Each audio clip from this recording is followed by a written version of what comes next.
പ്രധാനമന്ത്രി നരേന്ദ്രമോദിയുടെ ജനപ്രീതി കുത്തനെ ഇടിയുകയാണ്. ആഗോള നായകനും ഗുരുവുമൊക്കെയായി സംഘിപുത്രന്മാരുടെ ഗുഡ് ബുക്കിൽ ഇടം പിടിച്ച മോദിക്ക് പക്ഷേ സാധാരണ ഇന്ത്യക്കാരുടെ മനസ്സിൽ സ്ഥാനം നഷ്ടമാവുകയാണ്. വോട്ട് ചോരി ആക്ഷേപവും മുസ്ലിം മതവിശ്വാസികളായവരെ കള്ളന്മാരെന്ന് വിളിച്ചും സ്വയം കുഴി തോണ്ടിയ മോദിക്കെതിരെ വലിയ രീതിയിലുള്ള സാമൂഹിക മാധ്യമ വിചാരണ നടക്കുന്നുണ്ട്. കണ്ണുമടച്ച് മോദിയുടെ വാക്കുകൾ നെഞ്ചിലേറ്റിയിരുന്ന വലിയ ഒരു ജനവിഭാഗം ഈ നാട്ടില് ഉണ്ടായിരുന്നു. എന്നാൽ ഇന്ന് അതല്ല സ്ഥിതി. മറ്റൊരു പുതിയ തലമുറ ഈ നാട്ടിലുണ്ട്. അവരൊന്നും അവരുടെ മുൻ തലമുറ നൽകിയ വില മോദിക്ക് നൽകുന്നില്ല എന്നതാണ് വാസ്തവം. അതിന്റെ തെളിവുകൾ ഓരോന്നായി ഇപ്പോൾ പുറത്തു വരുന്നുണ്ട്. നരേന്ദ്രമോദിയുടെ എക്സ് അക്കൗണ്ടിൽ ഫോളോവേഴ്സിന്റെ എണ്ണത്തിൽ വൻ ഇടിവുണ്ടായതായി റിപ്പോർട്ടുകൾ പുറത്തു വരുന്നുണ്ട്. ഏകദേശം 40 ലക്ഷം ഫോളോവേഴ്സ് ഒറ്റയടിക്ക് കുറഞ്ഞുവെന്നാണ് സോഷ്യൽ മീഡിയയിൽ പ്രചരിക്കുന്ന റിപ്പോർട്ടുകൾ സൂചിപ്പിക്കുന്നത്. പ്രമുഖ ഫാക്ട് ചെക്കറും ആൾട്ട് ന്യൂസ് സഹസ്ഥാപകനുമായ മുഹമ്മദ് സുബൈറാണ് ഇത് സംബന്ധിച്ച വിവരങ്ങൾ പങ്കുവച്ചത്. എക്സ് പ്ലാറ്റ്ഫോമിലെ വ്യാജ അക്കൗണ്ടുകളുടെയും സ്പാം അക്കൗണ്ടുകളുടെയും നീക്കം ചെയ്യുന്ന നടപടിയുടെ ഭാഗമായാണ് ഈ ഇടിവെന്നാണ് സൂചന.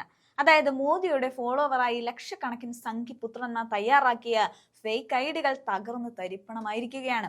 സുബൈർ പങ്കുവെച്ച സ്ക്രീൻഷോട്ടുകളിൽ മോദിയുടെ ഫോളോവേഴ്സിന്റെ എണ്ണം 109 മില്യണിൽ നിന്ന് 105 മില്യണായി കുറഞ്ഞതായി കാണിക്കുന്നുണ്ട്. പ്രധാനമന്ത്രി മോദിക്ക് 4 മില്യൺ ഫോളോവേഴ്സിനെ നഷ്ടമായി എന്ന തലക്കെട്ടോടെയാണ് അദ്ദേഹം ഈ ചിത്രങ്ങൾ പങ്കുവച്ചത്.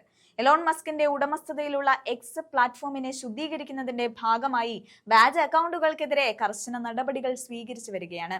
ഇതാണ് പെട്ടെന്നുള്ള ഈ മാറ്റത്തിന് കാരണമെന്നാണ് വിലയിരുത്തപ്പെടുന്നത്. ഇതിനു പുറമെ നേരത്തെ തന്നെ BJPയുടെ ഇൻസ്റ്റഗ്രാം അക്കൗണ്ടിനെ മറികടന്ന് ഫോളോവേഴ്സിന്റെ കാര്യത്തിൽ കോൺഗ്രസ് 1-ാം സ്ഥാനത്തെത്തിയിരുന്നു. ഇത് BJP ക്യാമ്പുകളിൽ വലിയ ഞെട്ടലാണ് ഉണ്ടാക്കിയത്. ഇതിന് പുറമെയാണ് ഇപ്പോൾ മോദിയുടെ അക്കൗണ്ടിലും വൻ ഇടിവുണ്ടായിരിക്കുന്നത്. 2009 ജനുവരിയിൽ എക്സിൽ ചേർന്ന നരേന്ദ്രമോദി ലോകത്തിൽ ഏറ്റവും കൂടുതൽ ഫോളോവേഴ്സ് ഉള്ള നേതാക്കളിൽ ഒരാളാണ്. നിലവിലെ കണക്കുകൾ പ്രകാരം 105 മില്യൺ ഫോളോവേഴ്സ് ആണ് പ്രധാനമന്ത്രി നരേന്ദ്രമോദിക്കുള്ളത്. ഇലോൺ മസ്ക് ആണ് ഫോളോവേഴ്സിന്റെ കാര്യത്തിൽ 1-ാം സ്ഥാനത്തുള്ള വ്യക്തി. ട്വിറ്ററിൽ 209 മില്യൺ ഫോളോവേഴ്സ് ആണ് മസ്കിനുള്ളത്. 2-ാം സ്ഥാനത്തുള്ള ബരാക് ഒബാമയ്ക്ക് 130 മില്യൺ ഫോളോവേഴ്സ് ഉണ്ട്. ക്രിസ്ത്യാനോ റൊണാൾഡോയാണ് 3-ാമത്. 115 മില്യൺ ഫോളോവേഴ്സ് ആണ് റൊണാൾഡോയ്ക്കുള്ളത്. 4-ാം സ്ഥാനത്ത് ഡൊണാൾഡ് ട്രംപ് ആണുള്ളത്. 110 മില്യൺ ആളുകൾ ട്രംപിനെ ഫോളോ ചെയ്യുന്നുണ്ട്. ഇവർക്ക് പിന്നിലായി 5-ാം സ്ഥാനത്താണ് മോദി ഇപ്പോൾ ഉള്ളത്. സുബൈറിന്റെ പോസ്റ്റ് പ്രത്യക്ഷപ്പെട്ടതോടെ അനുകൂലികളും പ്രതികൂലികളും തമ്മിലുള്ള വാക്കുപോര് എക്സിൽ ശക്തമായിരിക്കുകയാണ്.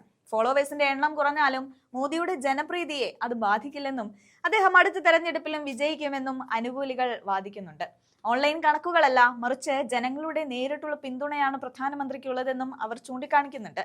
എന്നാൽ മറുവശത്ത് എക്സ് ഉടമ മസ്ക് കൃത്യമായി ശുദ്ധീകരണം നടത്തിയാൽ മോദിയുടെ ഫോളോവേഴ്സിൽ 50 മുതൽ 80 മില്യൺ വരെ കുറവുണ്ടാകുമെന്ന് വിമർശകർ ആരോപിക്കുന്നുണ്ട്. മോദിയുടെ ഫോളോവേഴ്സിൽ ഭൂരിഭാഗവും വ്യാജന്മാരാണെന്ന് നേരത്തെ രാഹുൽ ഗാന്ധി അടക്കം ആരോപിച്ചിരുന്നു. അതിനെ സാധൂകരിക്കുന്ന റിപ്പോർട്ടുകളാണ് പുറത്തു വരുന്നത്. സ്പാം ഓട്ടോമേറ്റഡ് അക്കൗണ്ടുകൾക്കെതിരെ എക്സ് നടപടി ശക്തമാക്കിയതായി നവംബർ അവസാനം ഇലോൺ മസ്ക് പ്രഖ്യാപിച്ചിരുന്നു. എന്നാൽ മോദിയുടെ അക്കൗണ്ടിലുണ്ടായ മാറ്റത്തെക്കുറിച്ച് എക്സോ പ്രധാനമന്ത്രിയുടെ ഓഫീസോ BJPയോ ഇതുവരെയും ഔദ്യോഗികമായി പ്രതികരിച്ചിട്ടില്ല. 2014 അധികാരത്തിൽ വന്ന സമയത്തെ അപേക്ഷിച്ച് മോദിയുടെ ജനപ്രീതിയിൽ വലിയ ഇടിവുണ്ടെന്ന കാര്യത്തിൽ തർക്കമില്ല.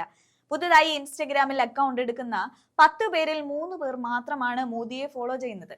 പുതിയ തലമുറയ്ക്ക് രാഷ്ട്രീയത്തിലുള്ള താല്പര്യമില്ലായ്മയാണ് ഇതെന്ന് പറഞ്ഞ് BJP നേരത്തെ തലയൂരിയിരുന്നു. അതേസമയം കോൺഗ്രസിന്റെയും രാഹുൽ ഗാന്ധിയുടെയും ഇൻസ്റ്റഗ്രാം അക്കൗണ്ടുകൾ ഏറെ ഫോളോവേഴ്സിനെ നേടി മുന്നിലേക്ക് തന്നെ പോകുന്നുമുണ്ട്.